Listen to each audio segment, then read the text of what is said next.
NEET தேர்வு மதிப்பெண்களில் முறைகேடு செய்த பாஜக அரசை கண்டித்து நீட் தேர்வை ரத்து செய்ய வலியுறுத்தி கையில் தீப்பந்தம் ஏந்தி நாகல் நகரில் காங்கிரசார் கண்டன ஆர்ப்பாட்டத்தில் ஈடுபட்டனர்.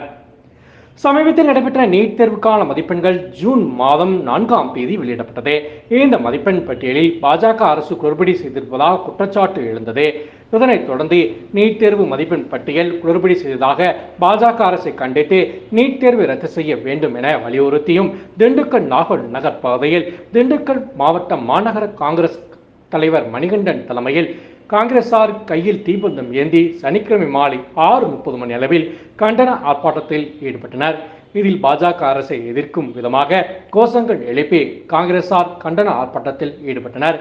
இந்த நிகழ்ச்சியில் அப்பாஸ் மந்திரி, முகமது அலியார், வேங்கை ராஜா, சகாயம், காளிராஜ், சாகுல் ஹமீது, நிக்கோலஸ், ரோஜா பேகம், பாரதி மற்றும் கார்த்திக், அம்சவலி மற்றும் பொதுமக்கள் என ஏராளமானோர் கலந்து கொண்டனர். நீதிக்கு எதிரான போராட்டம்